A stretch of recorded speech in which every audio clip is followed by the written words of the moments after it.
Hey, what's up, everybody? Welcome back to News Dose. And Xbox just held a showcase today, and I thought they did a pretty good job. Though I do want to go and point out that this was a partner showcase, meaning that there was really a little bit of something for everybody here, including, as you would expect, Xbox Game Pass subscribers. If I counted correctly, you now have 5 more Day 1 games to look forward to in the future, including some pretty interesting ones, I dare say. Now, do stay tuned for some Switch 2 news, as well as seemingly one of the biggest mysteries around its future was just answered in a legitimate leak. The same leak that Nintendo is now trying to shut down themselves. If you're new to the channel, though, or if you enjoy this type of content, do make sure to hit that subscribe button. I also have a Patreon if you want to support me over there. That information is in the description below. But let's just go and jump right into things, starting off with Silent Hill 2.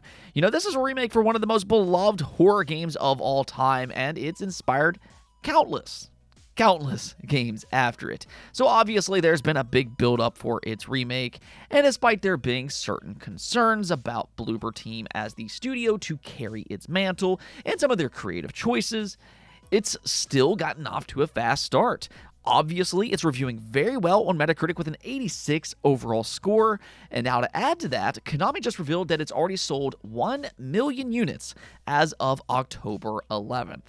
So this is a very impressive start for a Silent Hill game, and I imagine it's going to continue to sell as the holiday season progresses. Just to kind of put this into perspective, though, the original Silent Hill 2 didn't reach 1 million units sold until over a month on the market. Meanwhile, it looks like it only took mere days for the Silent Hill 2 remake. So I'm betting that Konami is fairly happy with their fast start, which is really big on its own. There for a while, Konami was just completely MIA in the AAA game sector, but with a success story like this, and hopefully for Metal Gear Solid Delta next year as well, maybe this can convince Konami to revive and to remake even more games in the future. You know, could Castlevania be in their plans as well? I mean, who knows, but either which way, big congrats to Bloober Team and to Konami for their early success.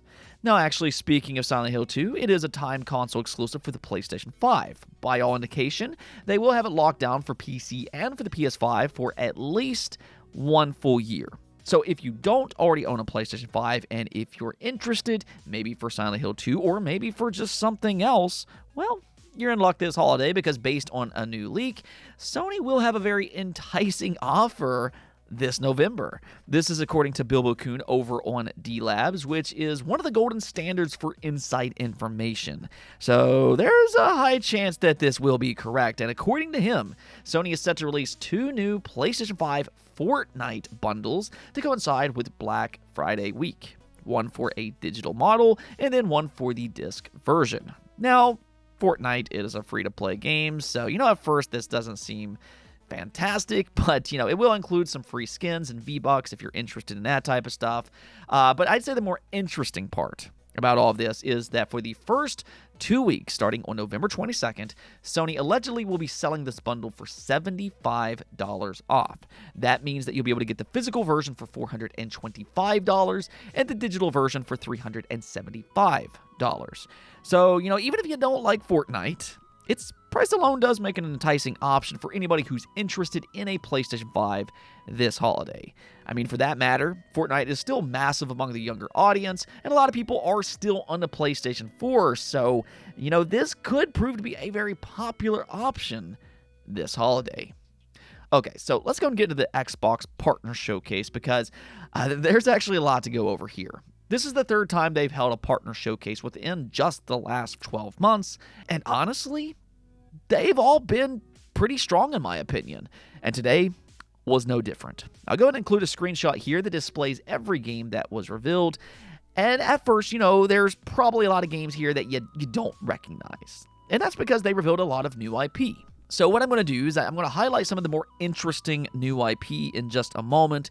But first, there's also a couple well-known franchises that showed up, and that starts with Alan Wake 2 and its new expansion, The Lake House, which will release on October 22nd. So this is right around the corner, and apparently this is going to be set before the events of Alan Wake 2, and you'll play as the FBC agent Estevez. And I think what makes this expansion interesting is just the fact that they're leaning even more heavily into its horror elements.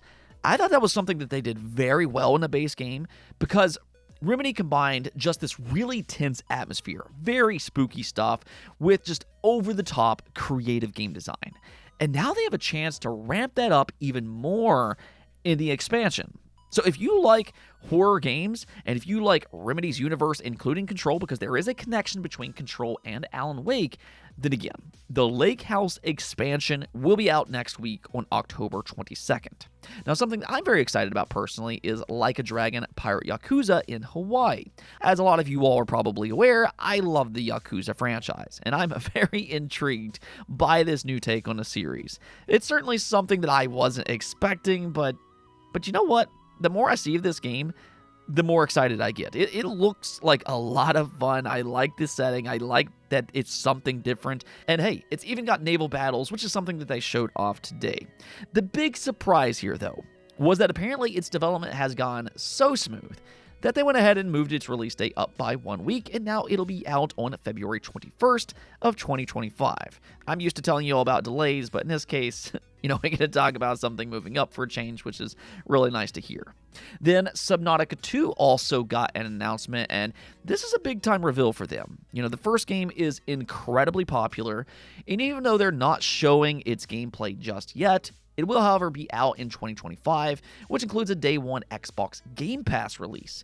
So definitely big news for Subnautica fans and also for Game Pass subscribers alike. Animal Well then got an announcement for Xbox, and in fact, this one will actually be out today. And I can say firsthand, if you're unaware of what this game is, if you like Metroidvanias, at least put this one on your wish list. Its exploration and atmosphere are absolutely top-notch, and it's just a really special game. I'd actually go so far as to say that if you like Metroidvanias, kind of go in blind when it comes to Animal Well, because this one really might surprise you by what it has to offer. I'll just go and say that it's very unique, and I'll just kind of leave it at that. Now, in terms of brand new games, there are actually more than a few that caught my attention, which includes a studio that we talked about earlier, being Bloober Team. Yeah, despite just releasing Silent Hill 2, they also just announced their next game, Chronos: The New Dawn, which is slated to release sometime in 2025. Of course, it's another horror experience, as you'd expect from Bloober Team, but this time it's sci-fi horror. It kind of gives me Dead Space vibes. I don't know if that was just me. Let me know if you thought the same thing as well in the comments below. But if anything else, Bloober Team kind of proved themselves a little bit more with Silent Hill 2 being a quality product. And now hopefully they can just kind of continue that momentum with their own IP here. Now, we also got a rather mesmerizing first-person shooter that I certainly wasn't expecting to see. This is Mouse PI for Hire. Obviously, it leans heavily into old-school Mickey Mouse animations, and I just think this looks absolutely incredible in motion. Whether it plays as good as it looks, that's kind of the big question, and that all remains to be seen. But it certainly stands out if anything else. This automatically has moved up my radar for 2025 games. And yes, it will be out sometime next year. Hopefully sooner rather than later, but this is definitely a very good debut for an interesting independent title. Now, another game that shot up my list is Wu Chang Fallen Feathers. This is an upcoming Souls-like set in China's Ming Dynasty era. And visually, I think it looks fantastic. And more importantly, it also looks insanely fun. As I watched it, though, I couldn't help but think of Black Myth Wukong. This is another AAA Chinese-developed game, and it kind of seems like they, as a region, are starting to take off in the AAA game space. And hey, if we get exciting games like this, I'm all for it. Even better here is that if you're a Game Pass subscriber, this is a day one release in 2025. Now, the same can also be said for FBC Firebreak. This is Remedy's first ever multiplayer game. Yeah, a little bit unexpected, but it's set in the same universe as Control and Alan Wake, but instead it's a PvE first-person shooter where you and two other friends can take on the horrors of the oldest house. The weapons seem creative, I like its environment, and it kind of seems like you have similar abilities that you have in Control. So honestly, even though Remedy isn't exactly known for multiplayer games, this looks fairly interesting. This could be a surprise hit when it releases in 2025, which again includes a day one Xbox Game Pass release. You just gotta love it. And speaking of PvE games, Mistfall got a reveal which is described as a PvPvE extraction RPG inspired by Norse mythology. This is yet another Souls-like, but it's also a very different type of game. I was just going to leave it at this.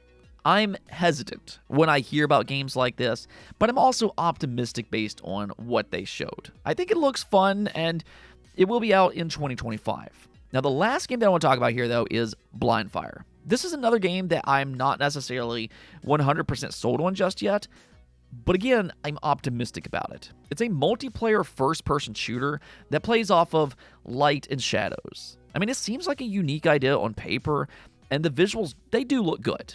But the cool thing about this is that this one is an early access game, and you can actually get a free trial to play it yourself. So I thought it was at least worth highlighting. That way you can kind of discover it yourself and see if it's right for you. Overall, though, I mean, I thought this was a strong showcase for Xbox. I'd give it a good solid B, but let me know about you all. Did you like this showcase? And also, go ahead and let me hear which game impressed you the most. Now, before we go, we do have one last thing to talk about, and that's the Nintendo Switch successor leak. As a part of the massive Pokemon leak that includes 1 terabyte of data, we talked about this earlier in the week, but there have been some mentions for the Switch successor. Previously, we learned that its codename is Ounce. I mean, that's not its final name, but if you're interested in codenames, there you go. But the more interesting leak is where Central Leaks revealed Ounce, Switch 2, seems to use the same tools and ROM format Nintendo currently uses for Switch 1. ROMs are still NSPs. But obviously, they have new encryption keys that only Nintendo has. Now, the reason that this is interesting is because if the Switch 2 uses the same ROM format as the current Switch, well, if you put 2 and 2 together here, then it seems likely that the Switch successor will indeed have backwards compatibility. Now, personally, I've been fairly confident about it having backwards compatibility for a myriad of different reasons, but I know there's still some people out there that do remain concerned.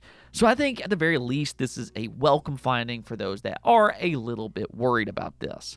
I think for me, though, the big question that I have is more about how its backwards compatibility will be implemented.